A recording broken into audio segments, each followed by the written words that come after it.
नमस्कार। मैं हूं संजीव श्रीवास्तव। आप देख रहे हैं 4 PM न्यूज नेटवर्क।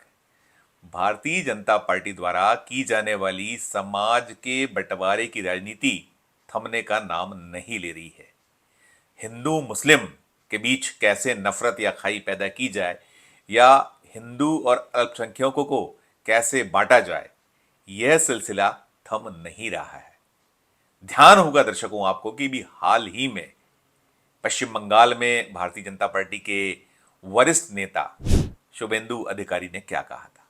उन्होंने साफ कहा था कि अब यह नारा बीजेपी को छोड़ देना चाहिए कि सबका साथ सबका विकास। इशारा बहुत साफ था। उन्होंने दो टूक कहा था कि जो अल्पसंख्यक प्रकोष्ठ है उसे समाप्त कर दिया जाए, यानी अब मुस्लिमों की कहीं से कहीं तक भारतीय जनता पार्टी को कोई जरूरत नहीं है। लोकसभा चुनाव 2024 के चुनाव जो परिणाम थे उसमें साफ निकल कर आया कि जो बीजेपी 240 पर रुकी उसमें एक बहुत बड़ी वजह मुस्लिम समाज रहा।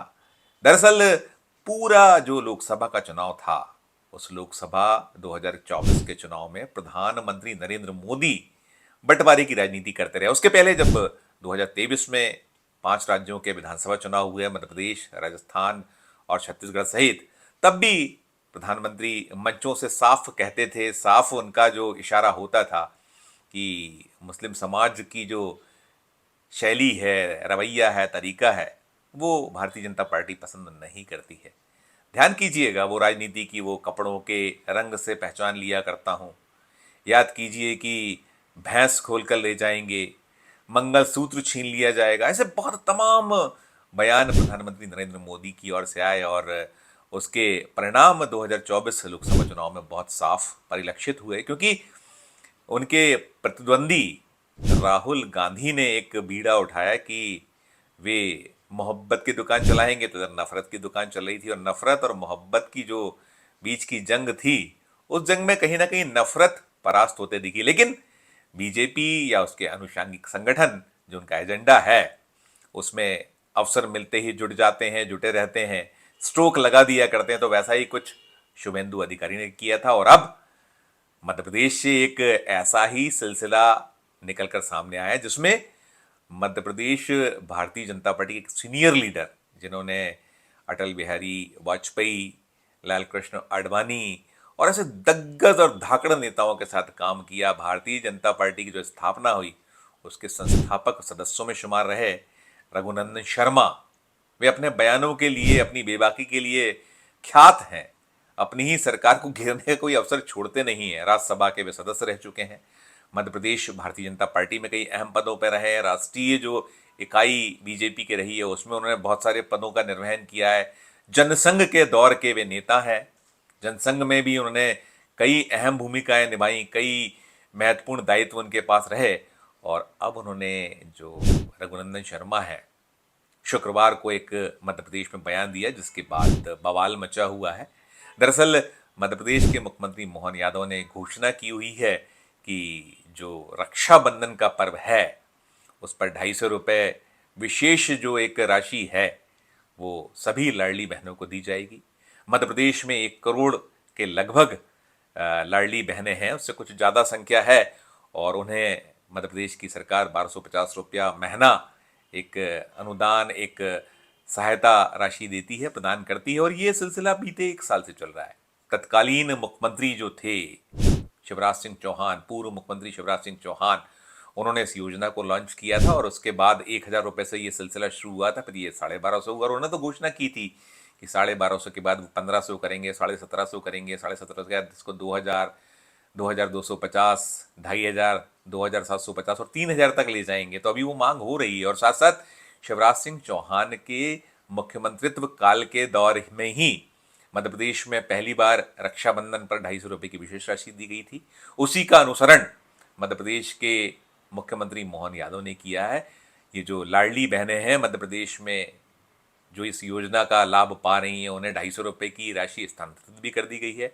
और उसके साथ साथ और भी घोषणाएं रक्षाबंधन के मौके पर की गई हैं, जिसमें उन्हें सिलेंडर की जो है 450 रुपये में देने का एक अनाउंसमेंट सरकार की ओर से हुआ है।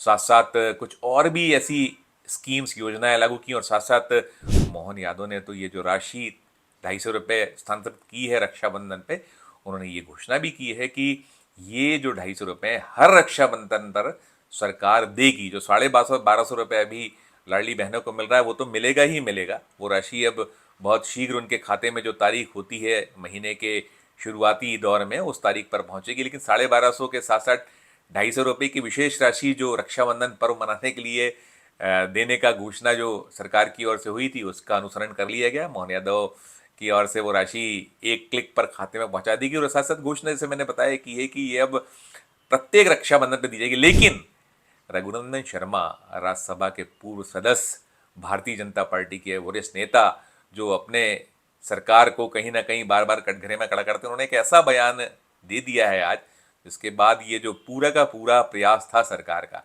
उस पर कहीं ना कहीं पानी फिरता नजर आ रहा है। और वही बात हो रही है कि फिर बंटवारे की राजनीति बीजेपी कर रही है। रघुनंदन शर्मा ने कहा कि जो भी ये जो लाडली बहनें हैं जिनके यहाँ रक्षाबंधन का त्यौहार नहीं मनाया जाता है, जो रक्षाबंधन को नहीं मानते हैं, जो हिंदू ये जो परंपरागत पर्व है इसका अनुसरण नहीं करते, उनको ये राशि नहीं दी जाना चाहिए।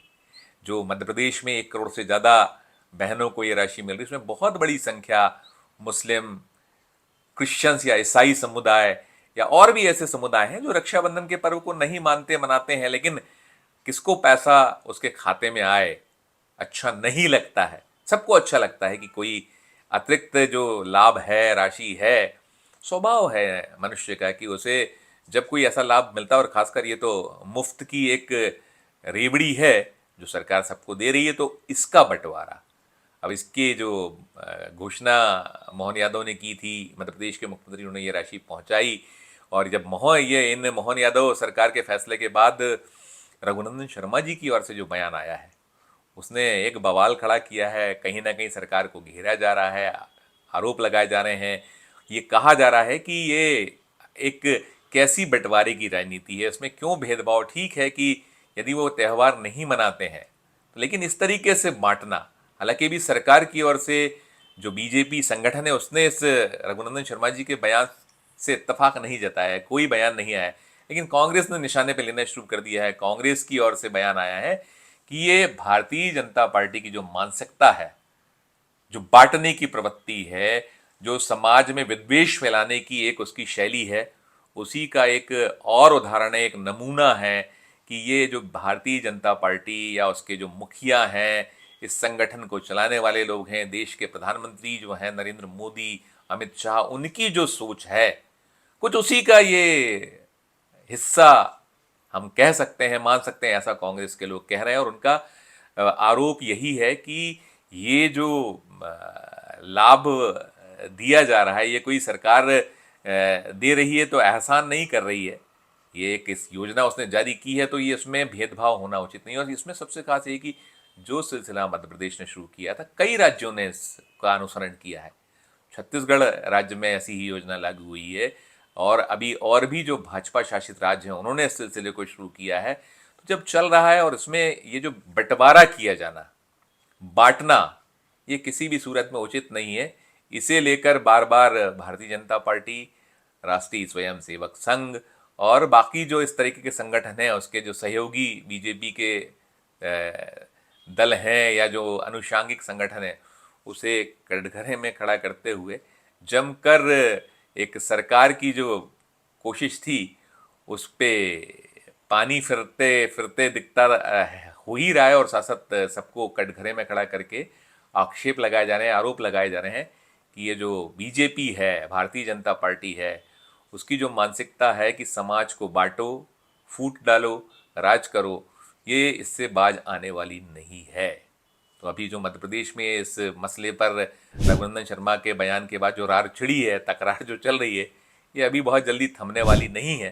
सिलसिला तेज है, आरोप प्रत्यारोप, दावे प्रतिदावों का।